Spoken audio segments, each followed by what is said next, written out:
Assalamualaikum warahmatullahi wabarakatuh. Salam sejahtera bagi kita semua. Pada kali ini kami kelompok 7 dari Prodi Pendidikan Administrasi Perkantoran kelas A akan mempresentasikan tugas paper dengan tema Corporate and Financial Public Relation. Untuk mata kuliah Public Relation, dosen pengampu Ibu Dr. Kinkin Yuliati SPM MSI CICS CPR. Kemudian ada pun anggota kelompok 7 yakni saya sendiri Alsya Luciana, kemudian ada Neneng Suhartini, kemudian ada Satrio Putro Pamungkas. Kemudian langsung bab 1 yaitu pendahuluan. Yang pertama ada political PR. Pada dasarnya, political public relation memiliki arti yaitu berkaitan dengan penggunaan strategi dan taktik public relation yang di dalamnya terdapat konteks politik dan untuk tujuan politik. Political public relations sebagai proses manajemen yang dilakukan baik oleh organisasi ataupun aktor individual untuk tujuan politik melalui komunikasi dan tindakan yang bertujuan berupaya untuk mempengaruhi dan menciptakan, membangun, dan mempertahankan hubungan yang saling menguntungkan. Meliputi reputasi yang dibangun dengan publik utama untuk mendapatkan dukungan dalam membantu tercapainya misi dan tujuan yang telah diciptakan atau ditentukan. Kemudian contoh political public relation yang pertama ada di Amerika, yaitu terpilihnya Barack Obama sebagai presiden menunjukkan peran komunikasi politik yang sangat menentukan. Kemenangan Obama tidak terlepas dari berbagai strategi komunikasi politik yang dijalankan untuk mempengaruhi dan mengalihkan perhatian para pemilih Amerika untuk memilih Obama. Salah satu strateginya adalah pemanfaatan public relation politik yang secara intensif, sistematis, dan terencana dilakukan oleh Obama dan tim suksesnya. Kemudian yang kedua, SBY dalam 2 kali pemilu menunjukkan arti penting pencitraan politik yang mendongkrak popularitas SBY di tengah-tengah kandidat yang ada. Kemudian yang kedua ada identity corporate atau identitas perusahaan, merupakan istilah yang diciptakan oleh Walter Margolis di awal tahun 1950-an. Menurutnya, identitas perusahaan sangat penting untuk pencapaian tujuan perusahaan seperti penciptaan program identitas perusahaan, identifikasi perusahaan, periklanan, dan promosi, serta literatur keuangan dan lain sebagainya. Identitas perusahaan ditandai dengan melalui logo, nama, dan tampilan lain yang digunakan perusahaan seperti kemasan produk, interior bangunan, seragam karyawan, dan audio visual. Identitas perusahaan juga dapat berupa non-fisik seperti nilai-nilai dan filosofi perusahaan, pelayanan, gaya kerja, dan komunikasi. Corporate identity yang positif terbentuk dari beberapa faktor, diantaranya visi perusahaan yang menginspirasi, perkenalan atau menunjukkan jati diri perusahaan kepada publik secara konsisten, dan lain-lain. Sebuah perusahaan dengan identitas korporat yang merepresentasikan perusahaan yang ada secara jelas sesuai dengan gambaran yang dipegang oleh seluruh konstituen korporat yang ditetapkan dengan baik juga dapat menjalinkan hubungan emosional yang kuat dengan publik. yang dapat meningkatkan loyalitas dan kepercayaan terhadap perusahaan. Kemudian, setiap perusahaan memiliki corporate identity yang memiliki ciri khas masing-masing. Ciri-ciri khas tersebut dilihat melalui 3 aspek identitas korporat yang dikemukakan oleh Real and Pombrun tahun 2008, yaitu dengan desain visual meliputi logo, desain visual, kemudian nama, desain bangunan, seragam, dan lain. Desain visual juga merupakan cara yang paling cepat untuk merepresentasikan identitas dari perusahaan. Selain itu, aspek budaya perusahaan tidak hanya elemen visual, namun core value dari perusahaan yang dipegang dan diterapkan oleh karyawan. Terakhir adalah aspek media komunikasi, bagaimana perusahaan mengkomunikasikan identitasnya melalui media iklan dan publisitas. Contohnya, sebuah perusahaan atau organisasi menampilkan slogan, misalkan melayani dengan senyum, atau slogan menyelesaikan masalah dengan cepat dan tuntas. Selanjutnya, kemudian ada corporate communication.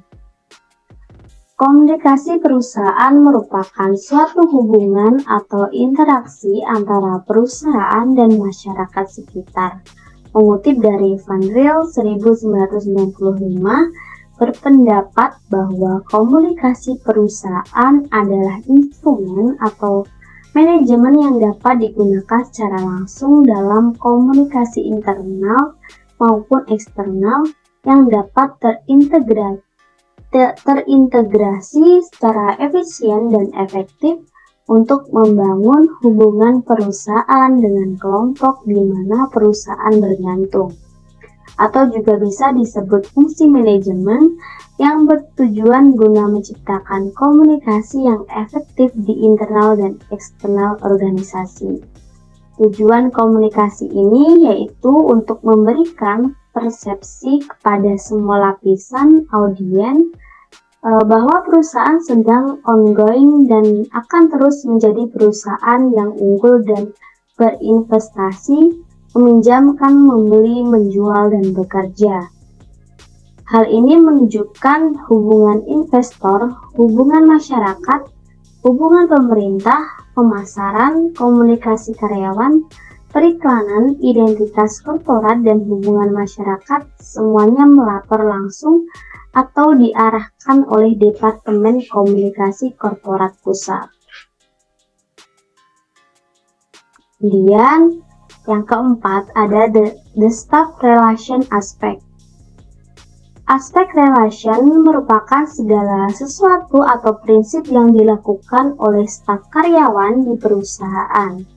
Sementara public relation untuk tenaga penjualan sebagian masalah hubungan staf, pendekatan salesman untuk hubungan dealer, dan memantau sejauh mana kegiatan public relation dapat bertindak sebagai kunci permasalahan.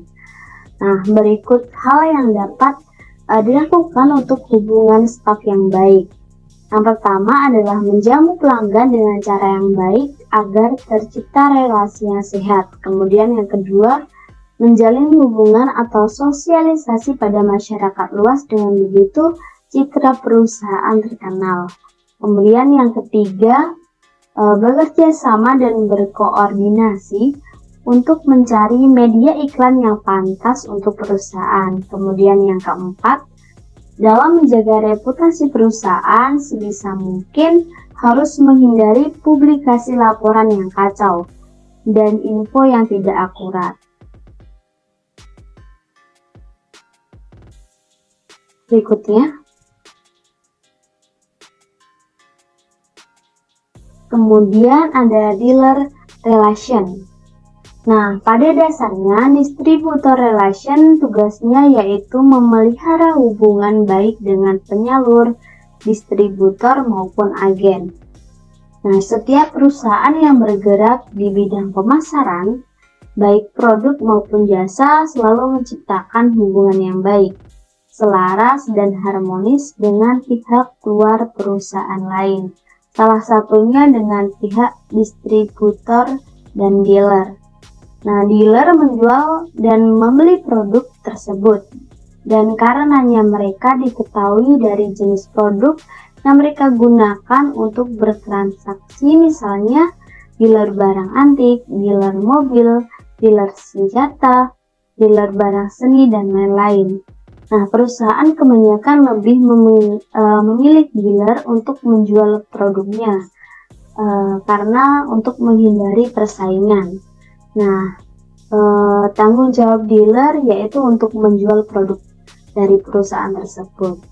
Kemudian materi selanjutnya akan dijelaskan oleh rekan saya nih. Baik, terima kasih Alsya. Setelah Alsya menjelaskan tentang political public relation, corporate identity, corporate communication, the staff relation aspect, dan dealer relation, saya akan melanjutkan materi mengenai public relation seperti salesman dan public relation build up to advertising. Oke. Yang pertama, saya akan membahas mengenai public relation support for the salesman. Public relation sangat berhubungan erat dengan dunia marketing. Para public relation pada saat ini sangat membantu perusahaan dalam mencapai tujuan yang ditetapkan, tujuan secara finansial maupun tujuan kepada internal atau eksternal perusahaan. Ketika menjalankan aktivitas di dunia pemasaran, terdapat aspek komunikasi pemasaran yang dapat digunakan perusahaan dalam mencapai tujuannya. Antara lain, yaitu advertising, diet marketing, personal selling, sales promotion, dan kegiatan public relation. Seorang public relation dapat membantu perusahaan dengan kegiatan periklanan atau advertising, yang memberikan informasi kepada publik pasaran melalui penggunaan media massa, baik media cetak maupun elektronik, untuk dapat menjangkau khalayak luas.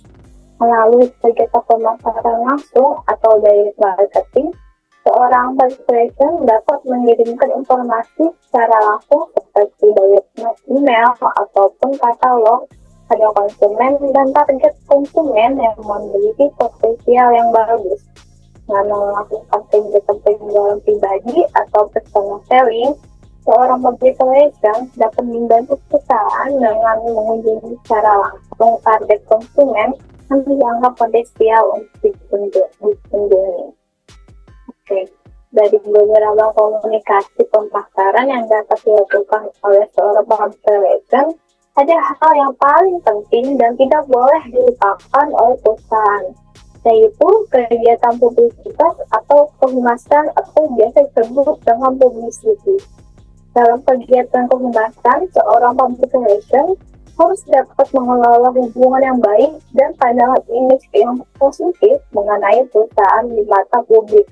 Hal ini dapat dilakukan public relation dengan melakukan sponsorship kegiatan yang positif, terlibat dalam kegiatan CSR, dan berpartisipasi dalam kegiatan yang diadakan oleh komunitas.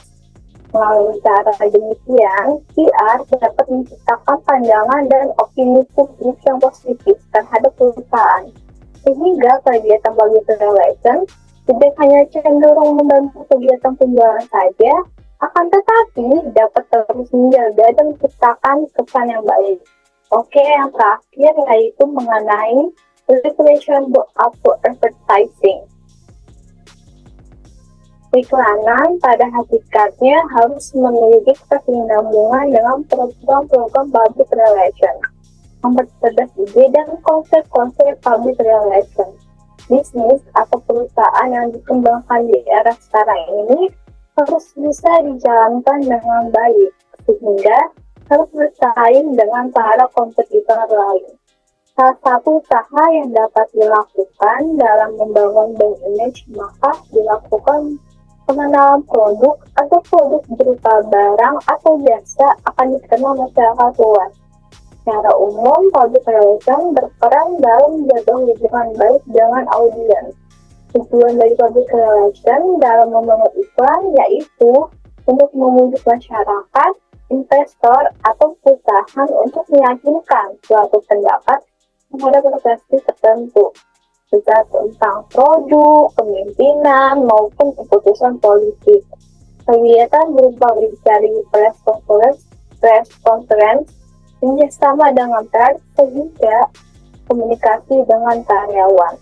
Dalam membangun brand public relation berperan untuk meyakinkan target audiens terkait persepsi terhadap produk dan terhadap public brand. Public relation juga berperan dalam kualifikasi untuk mengembalikan nama baik sebuah perusahaan. Bisa di next.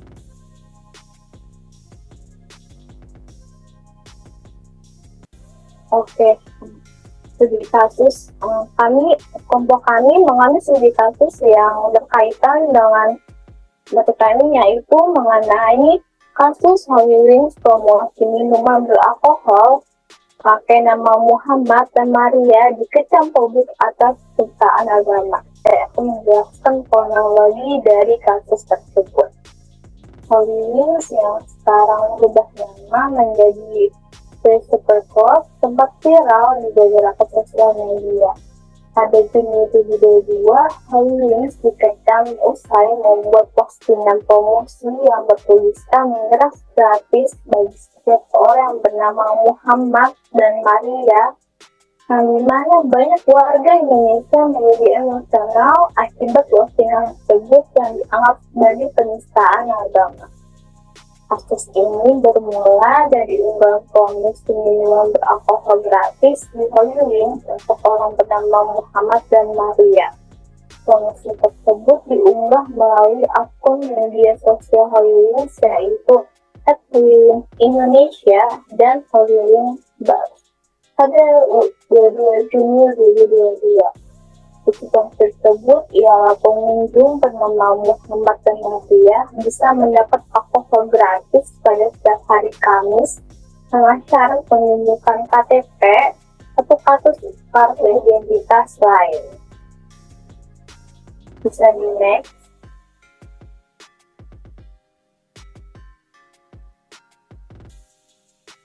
Kemudian setelah promosi tersebut viral, pihak Holy Wings kemudian menghapus unggahan promosi tersebut.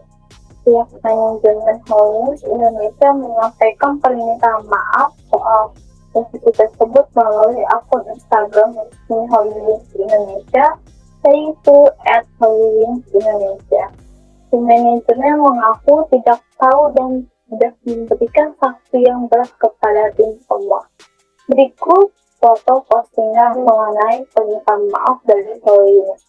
Tersebut berisikan terkait dengan viralnya unggahan kami, Holy Wings Indonesia menyangkut promosi dengan menggunakan nama Muhammad dan Maria. Kami telah menindaklanjuti pihak tim promosi yang membuat promosi tersebut tanpa pengetahuan manajemen Holy Wings Indonesia dengan sanksi yang sangat kuat. Tidak sampai maksud hati kami untuk mengaitkan unsur agama ke dalam bagian dari promosi kami. Oleh karena itu, kami meminta maaf yang sebesar-besarnya kepada seluruh masyarakat Indonesia. Terimalah permohonan maaf kami dan izinkanlah kami untuk memperbaiki hal ini serta menjadi lebih baik lagi ke depannya. Baik, bisa di next.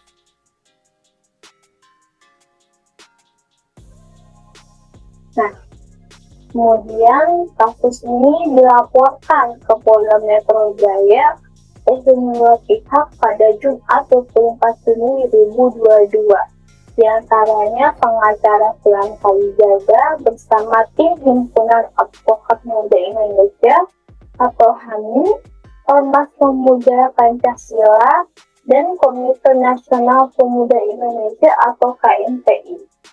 Mereka menilai Holy Wings telah menyinggung tokoh agung dalam agama Islam dan Kristen dengan menggunakan nama Muhammad dan Maria sebagai promosi minuman keras. Menurut para pelapor, Holy Wings telah menyusahkan dua orang suci itu. Holy Wings menyamakan nama Muhammad dan Maria sebagai orang-orang yang menyukai minuman beralkohol.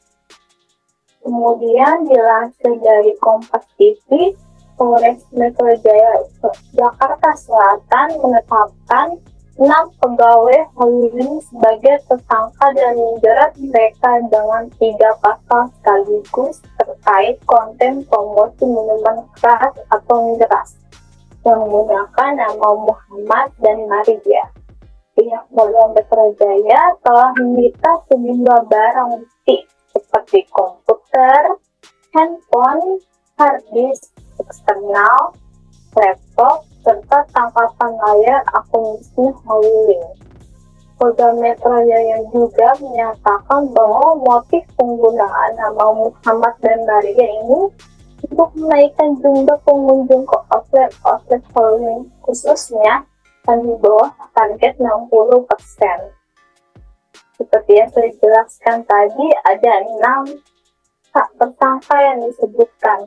Berikut 6 pegawai Holy Wings yang dijadikan tersangka ialah yang satu dengan inisial EJD selaku Direktur Kreatif Holy Wings yang berperan mengawasi 4 divisi, yakni kampanye, production house, graphic designer, sosial media. Yang kedua ada inisial NDP atau pelaku head team promotion yang mendesain program dan meneruskan ke tim kreatif.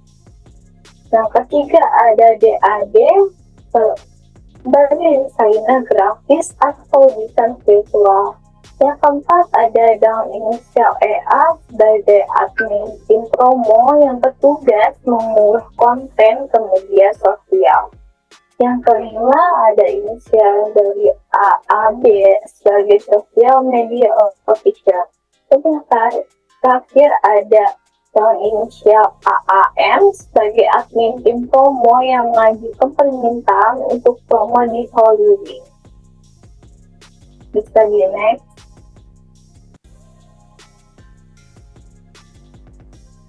Oke, selanjutnya apa sih yang dilakukan Polda Metro Jaya? Kemudian ke-6 tersangka tersebut dijerat pasal 14 ayat 1 dan 2 Undang-Undang Nomor 1 Tahun 1946 tentang peraturan hukum pidana, khususnya pasal menyiarkan berita atau pemberitahuan bohong dengan sengaja menerbitkan keonaran di kalangan rakyat. Yang kedua, pasal 156 atau pasal 1596A KUHP yang pokoknya bersifat permusuhan, penyalahgunaan atau penodaan terhadap suatu agama, dan pasal 28 ayat 2 Undang-Undang ITE tentang menyebarkan informasi yang ditujukan untuk menimbulkan rasa kebencian atau permusuhan individu atau kelompok masyarakat tertentu berdasarkan atas suku, agama, ras, dan antar golongan atau sara. Atas perbuatan tindakan pidana karena tersangka tersebut mengenai hoaks atau penistaan agama, mereka mendapat ancaman hukuman 10 tahun penjara. Berikut saya dari kasus yang kami sampaikan. Kita di next.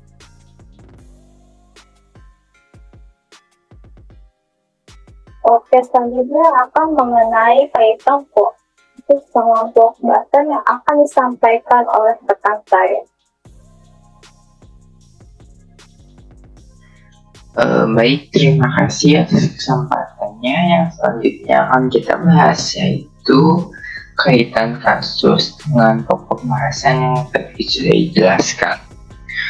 Pada kasus yang sudah dialami oleh perusahaan Holy Wings ini, Kasus tersebut dapat dikatakan sebagai sebuah krisis. Kenapa? Karena kejadian tersebut terjadi atas tidak terkontrolnya oleh manajemen perusahaan, sehingga menyebabkan rusaknya nama baik serta reputasi perusahaan Hollywings di mata pemegang saham maupun mata publik. Untuk mengatasi kasus tersebut, public relation perusahaan Hollywings melakukan serangkaian penyangkalan terjadinya kasus tersebut, serta mereka melakukan permintaan maaf kepada masyarakat umum. Namun ternyata tindakan tersebut masih dirasa kurang cukup jika kita melihat dengan semakin berkembangnya kasus yang terjadi. Untuk menangani krisis yang sudah terjadi, perannya dapat dilakukan oleh public relationship itu antara lain, yang pertama, meyakinkan para pemegang saham perusahaan dengan memberikan saran rencana yang perusahaan akan lakukan di masa mendatang. Yang kedua, meminimalisir asumsi negatif publik dan memperbaiki nama baik perusahaan secara perlahan. Dan yang ketiga, memberikan informasi yang dibutuhkan oleh pemegang saham dan juga publik. Akibat dari kasus yang dialami oleh perusahaan Hollywings ini, corporate identity yang sudah dibangun oleh perusahaan Hollywings ini secara cukup lama dan membutuhkan kerja keras yang tidak mudah, dapat rusak dalam sekali waktu saja. Corporate identity tersebut tentunya rusak karena materi promosi yang mereka unggah di media sosial dengan tanpa adanya koordinasi serta persetujuan dari manajemen mereka. Lalu unggahan tersebut juga mengandung hal-hal yang sensitif bagi masyarakat umum. Tidak hanya citra perusahaan saja yang buruk, bahkan sampai pencabutan izin operasional oleh pemerintah. Setelah kasus tersebut mereda, Hollywings mengganti corporate identity mereka menjadi Subway Supercorp dengan mengganti nama serta logo perusahaan. Lalu berikut perusahaan Hollywings sebelum mengganti nama dan juga perusahaan Hollywings yang mengganti nama menjadi W Supercorp. Selain kerugian tersebut, dampak negatif yang dapat terjadi akibat terjadinya kasus ini antara lain memburuknya hubungan antara perusahaan dengan distributor. Para distributor tentunya akan berpikir bahwa hanya akan menimbulkan kerugian saja jika tetap mendistribusikan barang-barang kepada perusahaan Hollywings. Dengan terjadinya kasus sensitif yang dialami oleh perusahaan Hollywings, tidak hanya berdampak pada perusahaan juga, tetapi kepada para salesman yang berakhir dirumahkan, serta tidak sedikit salesman yang memiliki citra buruk yang menempel pada diri mereka, sehingga mungkin akan menyulitkan mereka untuk mencari pekerjaan baru. Lalu selanjutnya ada perspektif tulisan. Dengan adanya kasus perusahaan Hollywings ini dapat membuat perusahaan-perusahaan lain termasuk perusahaan sendiri dan juga perusahaan-perusahaan yang baru membangun usaha mereka dapat belajar terkait pentingnya memilah konten yang akan diunggah sebagai promosi agar tidak terjadi kembali promosi yang dapat menimbulkan efek negatif di mata publik, terutama sampai pencabutan izin operasi. Perusahaan pun harus belajar bagaimana terkait pentingnya public relation jika suatu saat terjadi kasus yang menimpa kepada perusahaan. Public relation akan berperan penting dalam menangani kasus yang terjadi. Tentunya kasus ini memberi kita banyak pelajaran berharga, antara lain seperti yang pertama, jangan bermain api dalam hal etika promosi. Promosi itu sangat penting bagi bisnis ataupun organisasi untuk memperkenalkan serta menarik target konsumen untuk membeli produk mereka atau to take action. Namun proses ini juga harus tetap dalam ranah etika, di mana diperlukan adanya moral, ideologi, dan juga kesepakatan universal antara bagian atasan maupun karyawan. Lalu konten promosi pun tidak boleh diputar pada wilayah yang menyangkut suku, ras, agama, dan antar golongan atau sara, karena berpotensi menimbulkan kekacauan sosial. Lalu yang kedua ada penjaminan kualitas dan hubungan masyarakat yang strategis. Manajer umum Hollywood itu mengklaim bahwa manajemen mereka adalah korban dalam pernyataannya. Pernyataan ini menunjukkan betapa buruknya kontrol kualitas dan bagaimana marketing public relation perusahaan Hollywood memainkan peran strategis di dalamnya. Dan juga harus ada seseorang atau tim yang peduli dengan kontrol kualitas. Banyak perusahaan yang menggabungkannya menjadi satu di dalam divisi corporate communication. Lalu yang terakhir adalah merek yang menurun atau brand. Untuk membangun brand Hollywood itu sendiri ataupun perusahaan lainnya dibutuhkan waktu, tenaga, dan juga kerja keras tentunya. Namun itu hanya bisa dihancurkan dalam sekali waktu saja. Merek brand Hollywood itu sendiri dihancurkan hanya dengan satu media promosi media sosial. Di sini butuh waktu 20 tahun untuk membangun reputasi dan 2 menit untuk menghancurkannya, itu kata kata.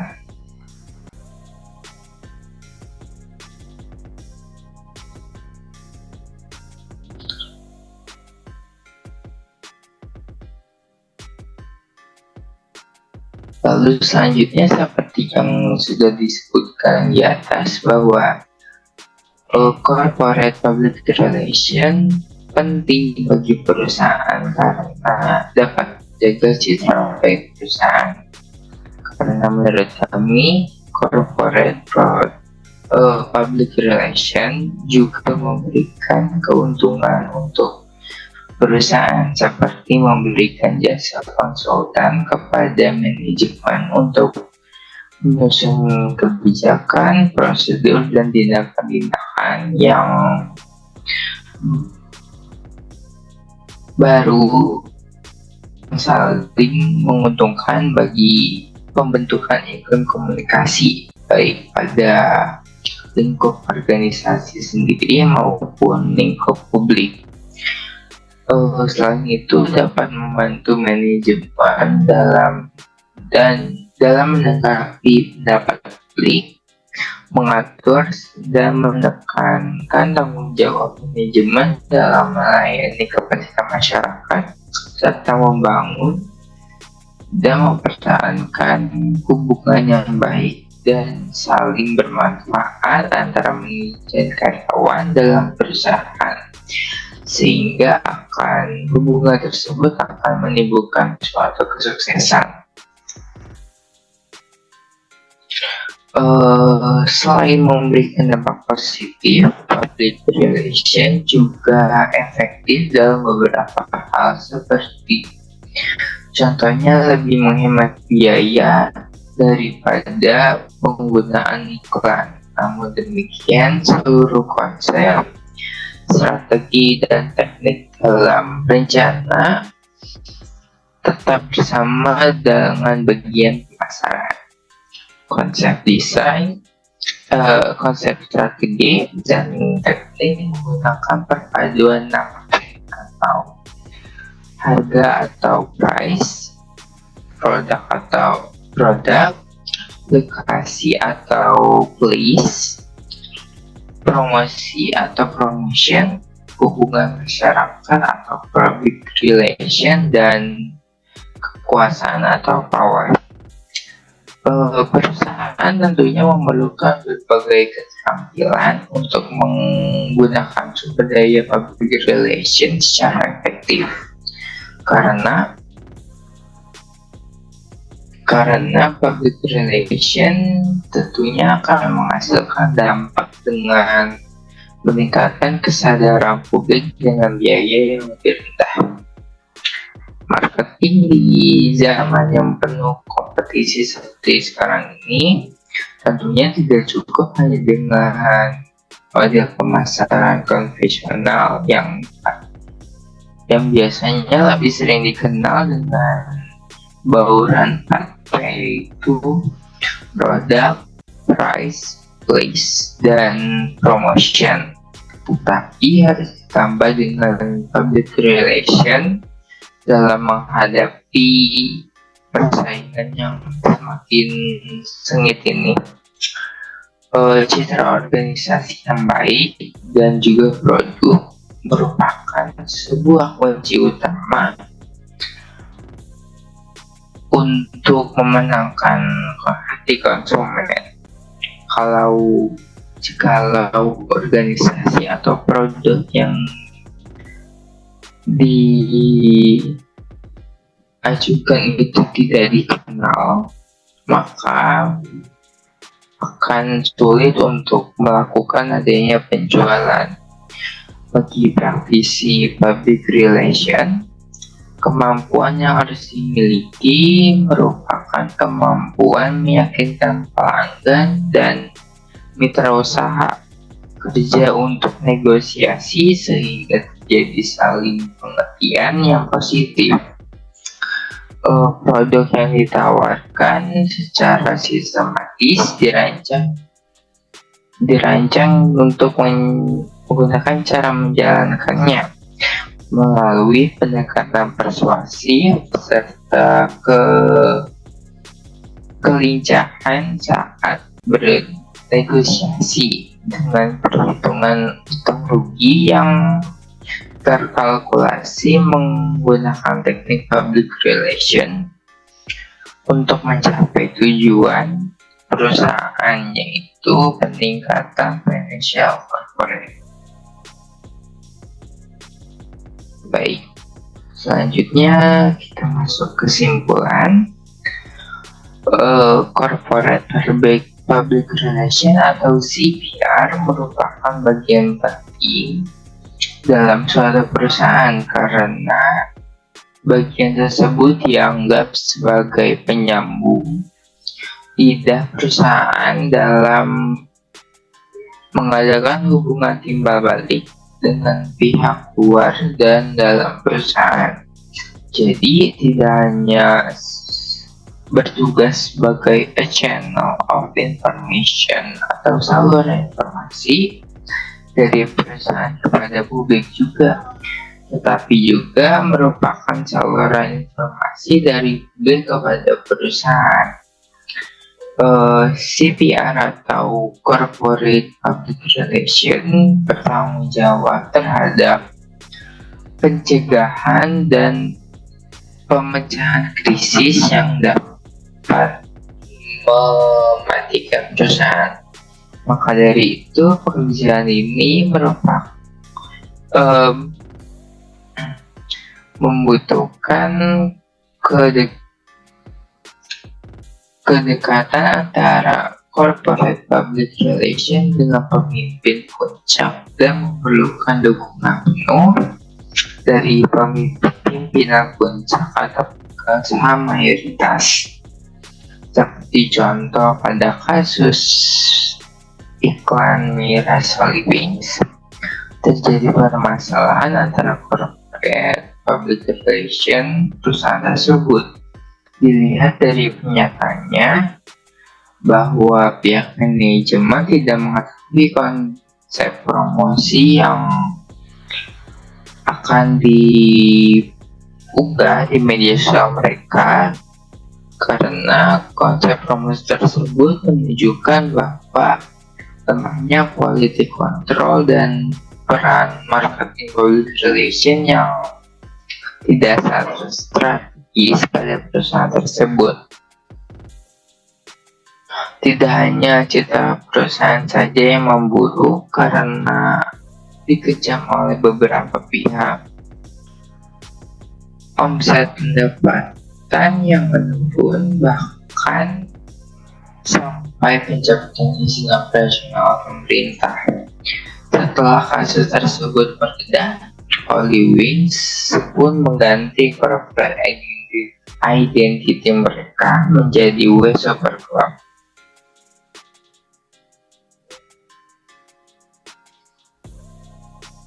Dengan mengganti nama serta logo perusahaan secara resmi yang beroperasi di Jalan Gatot Subroto, Jakarta Selatan pada Selasa 1 November 2022.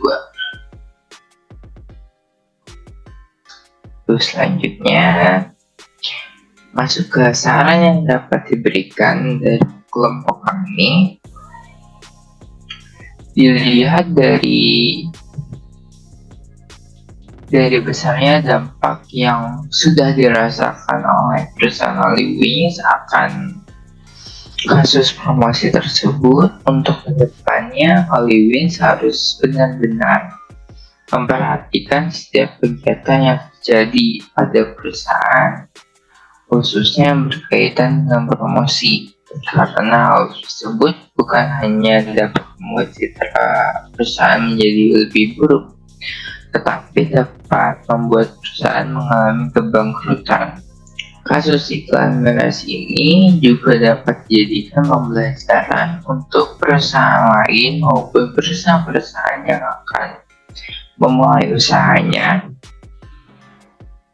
agar lebih berhati-hati lagi dalam melakukan tindakan, serta selalu mengecek ulang semua kegiatan yang terjadi pada perusahaan agar tidak merugikan perusahaan, sehingga perusahaan dapat terus berjalan dan bertahan dan dapat bersaing dengan perusahaan lainnya.